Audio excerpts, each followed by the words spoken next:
नमस्कार शेतकरी बंधूंनो. PM किसान सन्मान निधी योजनेअंतर्गत पात्र असलेल्या परंतु गेल्या काही हप्त्यांपासून एकही हप्ता न पडलेल्या, याचबरोबर वारसा हक्काने फेरफार झाल्यानंतर नव्यानं नोंदणी केलेल्या परंतु अद्यापही त्यांना अप्रूव्हल न मिळालेल्या शेतकऱ्यांसाठी दिलासादायक अशी बातमी आहे. PM किसानच्या पोर्टलवर नवीन टॅब ऑप्शन ॲड करण्यात आलेला आहे. एखाद्या शेतकऱ्यांच्या कागदपत्रांच्या त्रुटीमुळे त्यांचे रजिस्ट्रेशन रिजेक्ट करण्यात आलेले असेल व त्यांचे येणारे हप्ते बंद झालेले असतील किंवा नवीन नोंदणी करण्यासाठी शेतकऱ्यांना काही कागदपत्रे अपलोड करण्याचे जे ऑप्शन होते ते बंद करण्यात आलेले होते.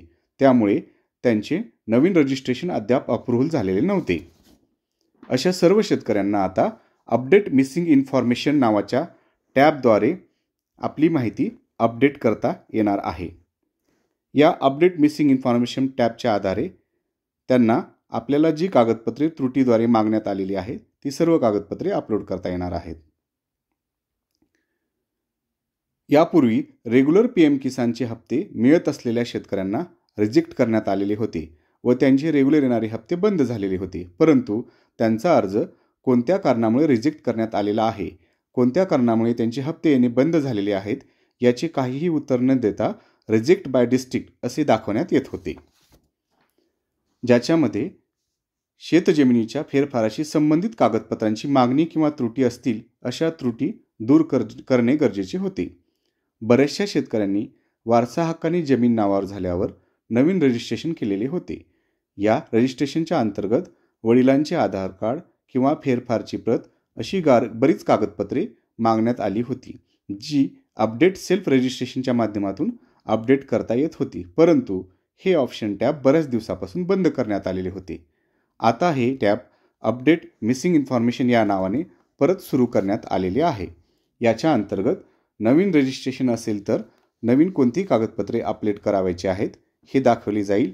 तसेच जी कागदपत्रे अपलोड करून नवीन रजिस्ट्रेशन पूर्ण करता येईल. जुने रजिस्ट्रेशन असेल तर त्यांच्या कोणत्या कागदपत्रांच्या किंवा इतर त्रुटीमुळे हप्ते प्रलंबित आहेत हे दाखविण्यात येईल. आणि एखाद्या शेतकऱ्यांचे कोणतेच करेक्शन नसेल किंवा त्रुटी नसेल तर कुठल्याही प्रकारचे करेक्शन नाही अशा प्रकारची एरर दाखवली जाईल. अशा प्रकारे अपडेट मिसिंग इन्फॉर्मेशन या टॅबद्वारे ज्या शेतकऱ्यांचे काही करेक्शन असेल, जुन्या लाभार्थ्यांचे अथवा नवीन रजिस्ट्रेशन केलेल्या अशा सर्व शेतकऱ्यांनी आपला आधार नंबर टाकून किंवा रजिस्ट्रेशन नंबर टाकून आपली माहिती चेक करू शकतात किंवा अपडेट करू शकतात.